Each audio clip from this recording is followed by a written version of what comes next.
So as woodworkers, I feel like there are inaugural projects that you kind of build during your woodworking career. A workbench is one of those, and obviously a birdhouse and bird feeders are another one. So the birdhouse that we're going to tackle today is this guy. And as you look at it, you can see it's not necessarily your standard birdhouse. The body of it is round, and then it has this cool metal roof. Sheds water really nicely, and it looks pretty cool, but we'll let Chris deal with that a little bit later. We're going to concentrate right now on building the body. Now, as you can see, this is a rounded body. You have a couple different ways that you could tackle this. The first, and maybe the most obvious, is just to start with a massive hunk of wood and either turn it or drill out the center and then shape the outside. But honestly, that's quite wasteful if you do that. Instead, we're going to do a process called coopering. Now, this is the same way that you would build like a cask for wine or for a bucket. And it involves making a series of staves that are beveled on the edge. And then once you glue it up into the round shape, you can smooth it out and create the round form.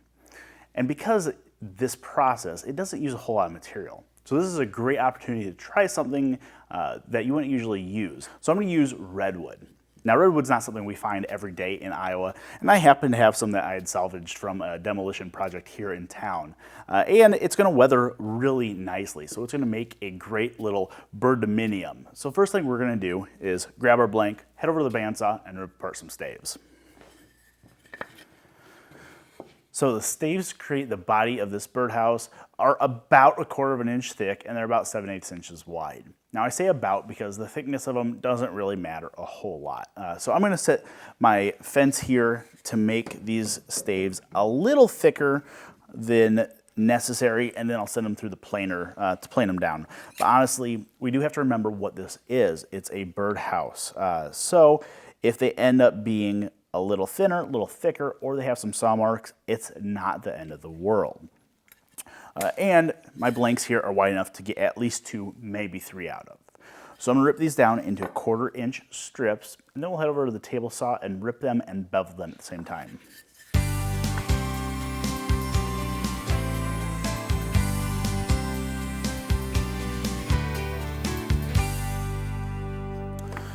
Okay, so from the bandsaw, I went ahead and took all these blanks, ran them through the planer just to clean them up a little bit.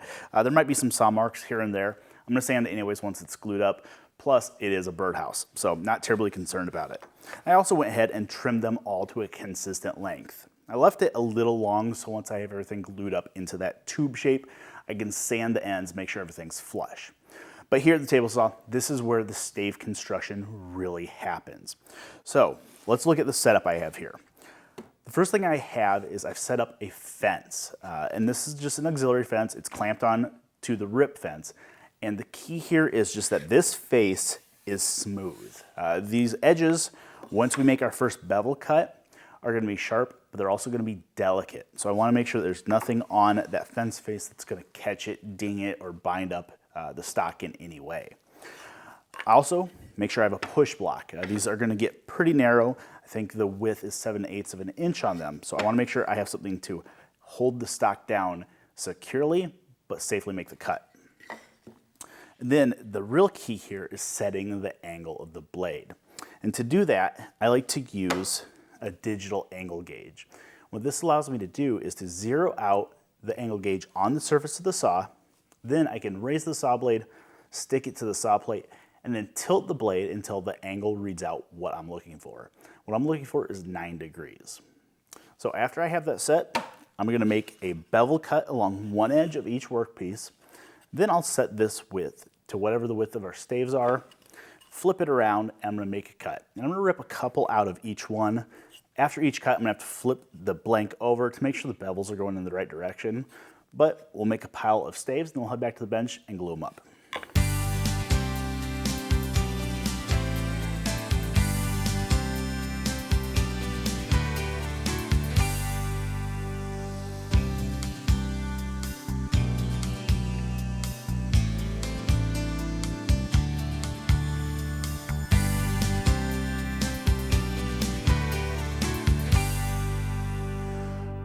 Okay, so now that our staves are cut, we're ready to assemble the body of the birdhouse.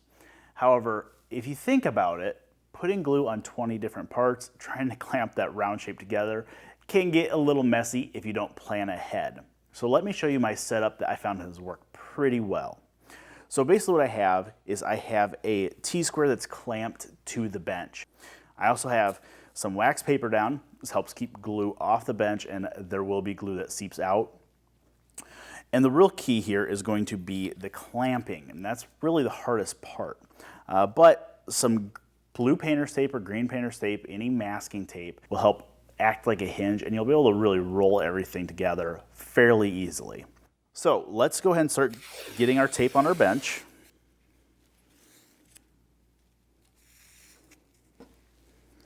And now we can start gluing. I do have a couple extra staves because I want to pay attention to the bevels, make sure they're clean. If they have some big nicks in them, if they twisted while you were cutting, set them aside and grab a new stave. And this first stave is going to get stuck down just on the end of the tape without any glue. And that's going to be our starting point. Now, to glue these together, we're just going to grab a stave, add some glue along one bevel. Now, I'm going to rub that bevel along the mating piece that we just stuck down, and then push it down into the tape. And now we're just going to repeat that process till we get to the end. Okay, so make sure everything's stuck down really well. And then I found it easiest through some trial and error to get everything loose and stand it on edge before we roll it up.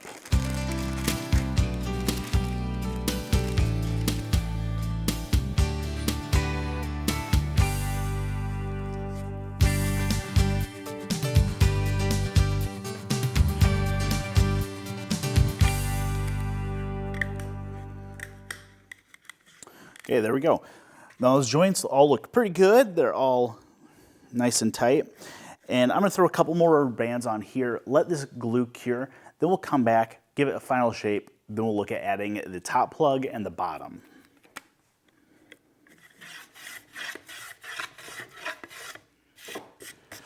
Okay, so after the glue cures on this guy, we're left with basically a 20-sided cylinder. And we'll have these little raised corners where the glue joints are. So what we have to do now is to smooth them out. And that's pretty easy to do. Now you could do this with a hand sander, but honestly with this redwood, it planes so nicely that I can just grab a block plane, hit each one of those corners, and basically blend this entire shape together. Now it's going to take me a few minutes to get all the way around it, but once I have that done, we'll come back and talk about adding the top plug and the bottom. All right, so once we have the outside all smooth, we can go concentrate on the inside and the two plugs, one for top, one for the bottom. Looking at this top plug, you can see it's just solid circle. This can be made from whatever you have available in the shop. It's not going to be really exposed to much elements. So I just cut this one out of Baltic birch using a circle cutting jig at the bandsaw. Flipping over to look at the bottom, we can see this one's a little different. Same outside diameter, but this one's more of a donut shaped.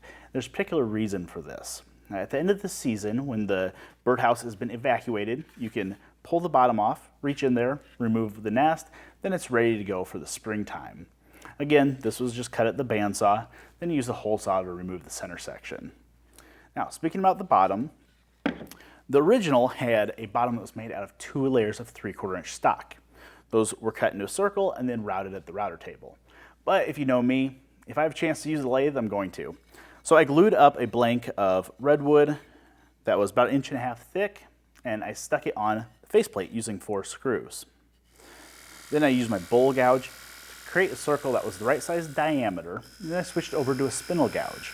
And I cut this cove on the top side, cut the shoulder, then I cut the smaller decorative cove on the bottom.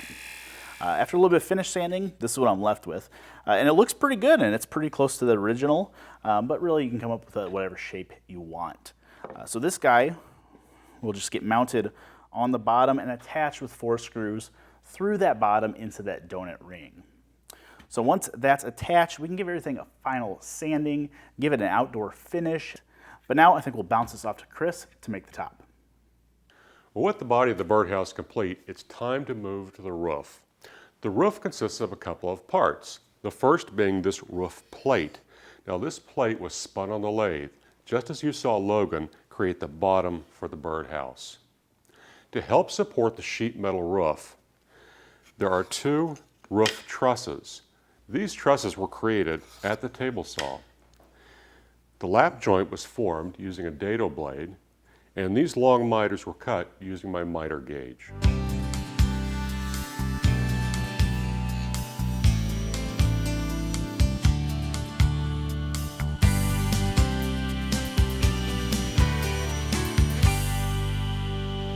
So what I'm going to do now is glue the trusses to the roof plate, and when the glue is dry, it'll be time to form the sheet metal and complete our birdhouse.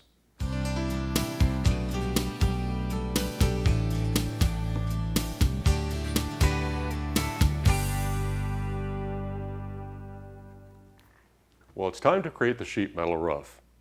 On this birdhouse, we're using galvanized steel, and that's a great look. But I decided to do something a little bit different and instead have a piece of 16-ounce roofing copper. As you can see here, I've drawn a 12-inch diameter circle, and then there's a pie-shaped segment here which will be cut out and removed to create the shape that we need to form the conical roof.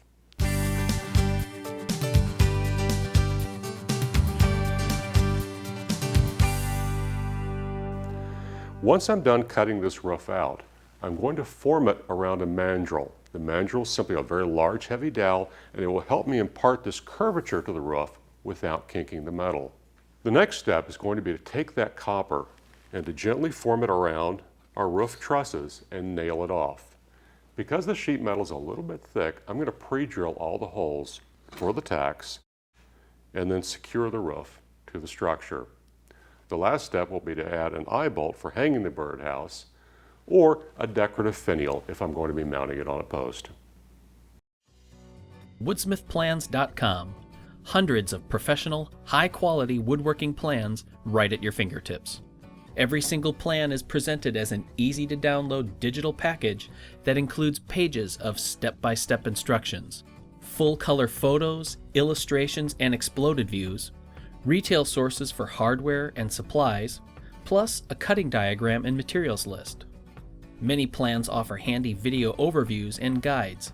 Plus, we're proud to offer our plans in both standard and metric.